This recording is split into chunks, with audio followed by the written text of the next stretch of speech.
Angelina, but my aunt's name is Abna Oyiwa. So I come from a family of 4. I'm based in Accra, Ghana here. My education, I actually went through business school. I studied accounting. So I have a Bachelor of Science degree in accounting from the University of Education, Winneba. And then after my national service, it took a while getting a job, so I just decided to focus on what I was doing as a hobby, which is pencil sketches. And then a lot of family and friends also encouraged me to take it more serious. So I started doing commissioned pencil arts, like pencil portraits for people.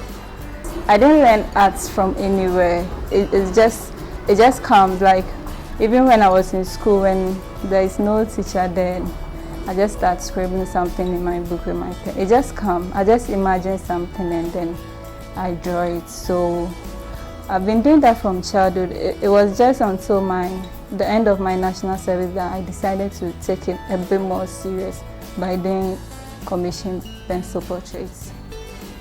I moved from the pencil arts.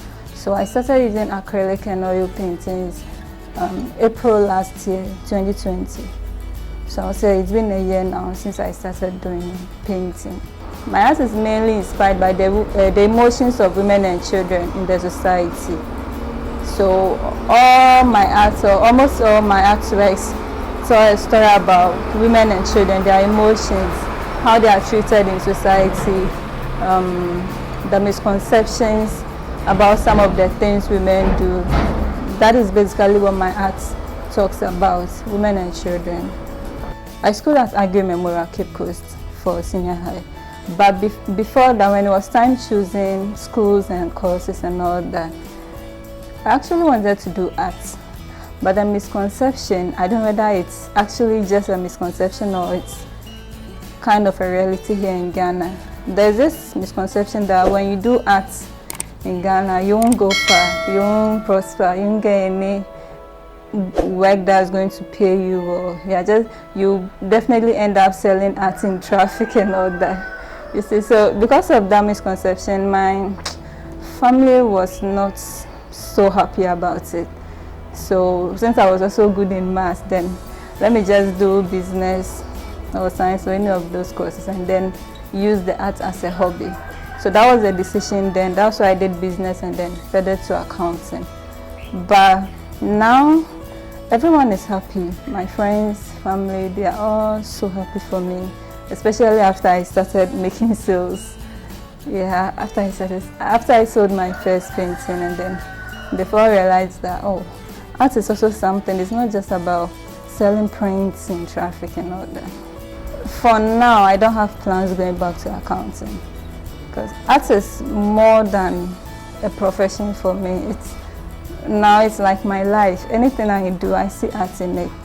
So it's more of a passion than a work I'm just doing in place of accounting. So I don't see myself leaving art anytime soon or in the near future.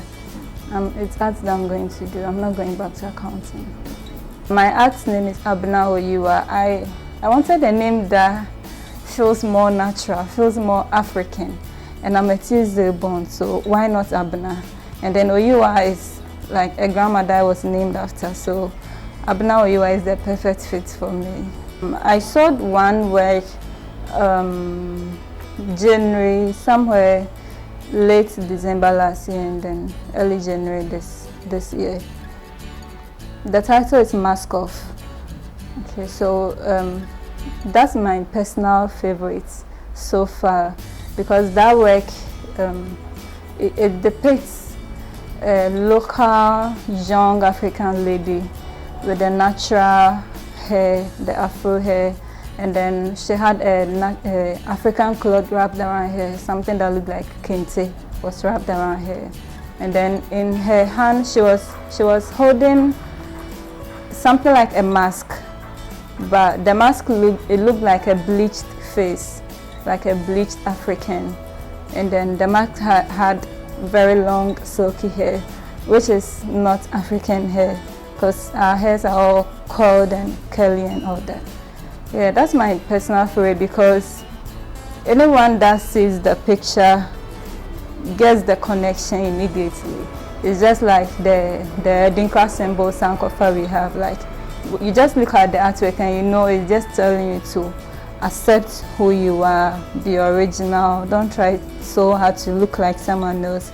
You know, just focus on yourself and pursue your aims, your goals, and all that.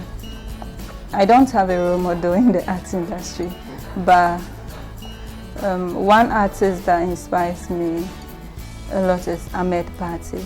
He's an artist, and his style, he's been consistent with his style, and there are lots of copied styles out there. I think his style is quite unique to him, so he inspired me a lot. Even though he's not doing my kind of art, he inspired me a lot to be consistent with how I'm painting. I don't like being told what to paint when it comes to art, so I don't take commissions so much. Now that I've stopped the pencil art, I don't take commissions. I sold my first painting on LinkedIn, and that was the first time I put a painting there, and that was my first oil painting. That was last year, around October last year. I put it there, I got a lot of good comments, and then someone eventually bought it. So that's basically how I sell my art, just social media. There is this misconception, art there is just paint, it's just colors, it's just picture, you're just going to put it on your wall. Most of us don't really value art. We see it as just something for decorating walls, so then we are not ready to spend so much on it. But those outside, I think a lot of them are more enlightened about these things. You know, so the negotiation is always better with them, from my experience. In the next 5 years, hopefully, Abno Your Art will become an international name instead of just a self-taught artist based in Accra, Ghana. Yeah, that's how I'll put it.